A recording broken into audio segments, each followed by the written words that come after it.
இனிய அன்பான உறவுகள் அனைவருக்கும் என்னுடைய வணக்கம். இன்றைக்கி ஒரு சின்ன பதிவு. குழந்தைகளுக்காக கொஞ்சம் பேசிகிட்டு இருந்தேன். இன்னும் பேச வேண்டியது இருக்குது, கண்டிப்பாக பேசுவேன். அதுக்கு முன்னாடி ஒரு சின்ன என்ன சொல்கிறது, கவர்மெண்ட்டால் நம்மளுக்கு பெரிய ஆதாயம் ஒன்று இருக்குது. அது எல்லாத்துக்குமே எல்லா மக்களுக்குமே பொதுவாக தெரியும். ஆனால் இந்த அளவுக்கு அது நம்மளுக்கு, அதாவது எந்த அளவுக்கு அது நம்மளுக்கு உதவியாக இருக்குது, உபகாரமாக இருக்குது அப்படிங்கிறத சில விஷயங்கள் அனுபவத்திற்கு அப்புறமா நான் உங்களுக்கு இந்த பதிவை நான் போடுறேன். எப்படின்னு கேட்டிங்கன்னா, இந்த பாஸ் இது 1000 ரூபா பாஸ் பார்த்தீங்கனாலே தெரியும், சரிங்களா? இந்த 1000 ரூபா பாஸ் நிறைய பேர்த்துக்கு தெரியுமா, அல்லது வாங்கறதுக்கு தயங்கிட்டு இருக்காங்களா, இல்லை ஏதாவது ரீசனான்னு எனக்கு தெரியாது. ஆனால் தெரியாதவங்களுக்கு நான் சொல்கிறேன், இந்த 1000 ரூபா பாஸ் நீங்கள் வாங்கினீங்கன்னா, நீங்கள் ஆஃபீஸ் வேலையாவோ அல்லது உங்களுடைய சொந்த தேவைகள் வேலையாவோ பாயிண்ட் டு பாயிண்ட் போக மாட்டீங்க. இடையில சின்ன சின்ன இடங்கள்ல நின்று அதுக்கான பர்ச்சேஸ் எல்லாம் முடிச்சுட்டு அல்லது அதுக்குண்டான வேலைகளெல்லாம் முடிச்சுட்டு திருப்பி நீங்கள் பஸ் ஏறணும். ஒரு நாளைக்கு 2 தடவை 3 தடவைன்னு மாற்றி மாற்றி உங்களுடைய தேவைகளுக்காக நீங்கள் கொஞ்சம் போக வேண்டியதாக இருக்கும். இதில் வேலை மற்றும் கொஞ்சம் ஏஜாக இருக்கிறவங்க தங்களுடைய மகன் இவங்கெல்லாம் இருக்கிற பக்கமெல்லாம் போகிறது வர்றதுன்னு ஏகப்பட்ட பொறுப்புகளோடு இயங்கிட்டு தான் இருக்கிறாங்க. ஒரு நாளைக்கு அவங்க பஸ் ஏறி இறங்குறதே ஒரு பெரிய ஒரு சூழலை கடந்து வர மாதிரி இருக்குது, சரிங்களா? இப்போ இதில் எல்லா பஸ்லேயும் சில்லறை வச்சுருக்கிறீங்களா, அது வச்சுருக்கிறீங்களா, இது வச்சுருக்கிறீங்களா அப்படின்னு சொல்லி அந்த அந்த சில்லறையை கொடுக்கறதுக்கு கண்டக்டர் எவ்வளோ கஷ்டப்படுறாரு அப்படிங்கிறத பொதுவாக பார்க்குறோம். நிறைய பேர் சொல்லுவாங்க கண்டக்டருக்கு சப்போர்ட் பண்ணி பேசுகிற மாதிரி பேசுகிறாங்க அப்படின்னு. அப்படியெல்லாம் கிடையாது. சில விஷயங்கள் நேரடியாக உண்மையாக பார்க்கும்போது அதை ஏன் மறைச்சு பேசணும்? எங்கேயோ யாரோ ஏமாத்துறாங்க, ஏதோ ஒன்று பண்ணுறாங்கன்னா இன்றைக்கி மக்கள் திருப்பி கேள்வி கேட்டுக்கிட்டு இருக்கிறாங்க. அதனால் அவங்களும் கரெக்டாக தான் நடக்கிறாங்க. பின்னியும் ப்ரைவேட் வண்டி காட்டிலையுமே இப்போ கவர்மெண்ட் வண்டிகள் ரொம்ப அருமையாக போயிட்டு இருக்குது. இதில் என்னென்னா, இந்த 1000 ரூபா பாஸ் மறுபடியும் ஒரு தடவை தெரியாதவங்களுக்கு காட்டுறேன். இது மாதிரி தான் கொடுப்பாங்க. உங்களுடைய ஆதார் கார்டு கொண்டு போனீங்கன்னாக்கா இதை கொடுத்துட்டு மந்த்லி பேமெண்ட்டுக்கு 1000 ரூபா கட்டி நீங்கள் இந்த பாஸை வாங்கிக்கலாம். இந்த பாஸோட டைம் மோஸ்ட்லி காலையில் 5:45 6 மணிலேருந்து நைட்டு 8:30. நான் கம்மியாக தான் சொல்லியிருக்கேன், இன்னும் அரை மணி நேரம் அதிகமானு எனக்கு தெரியாது. ஆனால் ஒரு வகையில் 9 மணி வரைக்கும் கூட இருக்கலாம். அது வரைக்கும் நீங்கள் உங்களுடைய பயணத்தை எந்த விதமான சங்கடமும் இல்லாமல் ஃப்ரீயாக போய்க்கலாம். ஐயோ ஒரு பஸ்ஸு கூட்டமாக இருக்குது, ஒரு பஸ்ஸு கூட்டம் இல்லாமல் வருது அப்படின்னாலும் கூட நீங்கள் மறுபடியும் மாறி ஏறிக்கலாம்.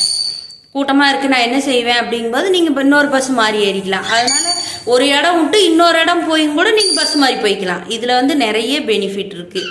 மாதமானால் என்ன சொல்கிறது, நம்ம கையில் ஒரு நேரம் காசு இருக்கா இல்லையான்னு கூட தெரியாது.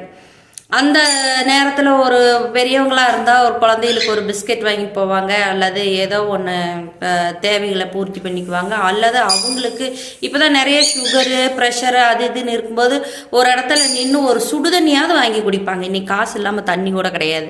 அப்போது அந்த ஒரு விஷயம் இவங்களுக்கு அந்த 10 ரூபா கையில் இருந்துக்கிட்டே இருக்கும், சரிங்களா? அப்போ இந்த மாதமானால் நீங்கள் வெறும் 1000 ரூபா தான் செலவழித்து நீங்கள் இந்த பாஸ் போடுறீங்க. ஒரு நாளைக்கு நீங்கள் எத்தனை தடவை வேணாலும் ஏறி இறங்கிக்கலாம். ஆனால் டைமிங் இருக்குது, சரிங்களா? எந்தெந்த பஸ்ஸு வேணாலும் மாறி ஏறி இறங்கிக்கலாம்.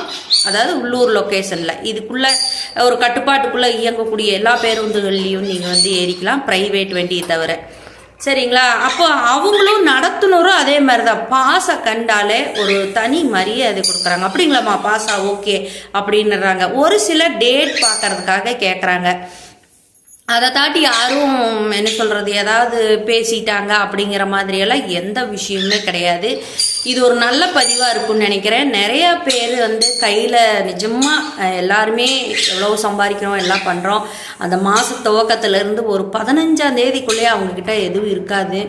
ஏதாவது ஒன்று வாங்கணும்னு நினச்சாலும் கூட இருக்காது. நான் இருக்கிறவங்கள பற்றி பேசலை, என்னை போல் எத்தனையோ இதில் கொஞ்சம் தெளிஞ்சிட மாட்டோமா, கொஞ்சம் வளர்ந்துட மாட்டோமா அப்படின்னு ஒரு எதிர்பார்ப்புகளில் போயிட்டு இருக்காங்களே, அவங்களுக்காக சொல்கிறேன். ஒரு சிலர் காசு மிச்சம் பண்ணணும்னு யோசிக்கிறவங்கள எந்த அளவுக்கு நீங்கள் இதை எடுத்துக்கிறீங்கன்னு தெரியாது, அது உங்களுடைய விருப்பம். ஆனால் ஏழ்மை நிலையில் இருக்கக்கூடியவங்க மற்றும் நிறைய பயணங்களை மேற்கொள்கிறவங்க. இப்போ என்னுடைய காரணம் இது எடுக்கிறதுக்கு என்னென்னா, நான் நிறைய இடங்களில் நிறைய தேவைகளுக்காக என்னுடைய ஒர்க்கு விஷயமா நிறைய இடங்களில் மாறி மாறி பயணம் பண்ணிக்கிட்டே இருக்கிறவங்க தொடர்ந்து. அதனால் எனக்கு இது ரொம்ப ஹெல்ப்ஃபுல்லாக இருக்குது. எல்லாருமே என்ன சொல்கிறது, பஸ் பாஸ் வச்சுருந்தா இருக்குதுன்னு சொல்லிவிட்டு அது ஒரு ரெஸ்பான்ஸாக பார்க்குறாங்க. இது பஸ் பாஸ் தானே வச்சுருக்காங்க அப்படிங்கிற மாதிரியெல்லாம் எந்த கேள்விக்குமே இங்கே வந்து இடமில்லை. நீங்கள் இந்த 1000 ரூபா பாஸ் வந்து வாங்கிக்கிங்க. 40 வயசுக்கு மேலே இருக்கிறவங்களுக்கு ரொம்ப ரொம்ப உதவியாக இருக்கும். இதுக்கு வந்து வெறும் நீங்கள் மாதம் 1000 ரூபா மட்டும்தான் செலவு பண்ண போகிறீங்க. அதுக்கு ஆதார் கார்டு கொடுக்க போகிறீங்க. ஃபோட்டோ தேவைப்பட்டால் நீங்கள் கொடுக்க வேண்டியது வரலாம். எந்த லொக்கேஷன் டு லொக்கேஷன் இதெல்லாம் நீங்கள் சொல்ல வேண்டியதில்லை. 1000 ரூபாய் பாஸ் வாங்கினா இந்த லோக்கலுக்குள்ளே தாராளமாக நீங்கள் எல்லா இடங்களும் போய்க்கலாம், வந்துக்கலாம். எந்த வண்டி வேணாலும், கவர்மெண்ட் வண்டியில் எந்த வண்டி வேணாலும் நீங்கள் மாறி ஏறிக்கலாம். அதிகப்படியாக கூட்டத்துலேயோ கூட்டம் சார்ந்த நெரிசல்லையோ நீங்கள் சிக்கி தவிக்க வேண்டியதில்லை. இந்த பதிவு உங்களுக்கு ரொம்ப உபயோகமாக இருக்கும் அப்படிங்கிற பெரிய நம்பிக்கையோடு நான் இந்த பதிவு முடிச்சுக்கிறேன். மீண்டும் குழந்தைகளுக்காக பேசுறதுக்கு நிச்சயமாக இன்னொரு வீடியோ போடுறேன். நன்றி.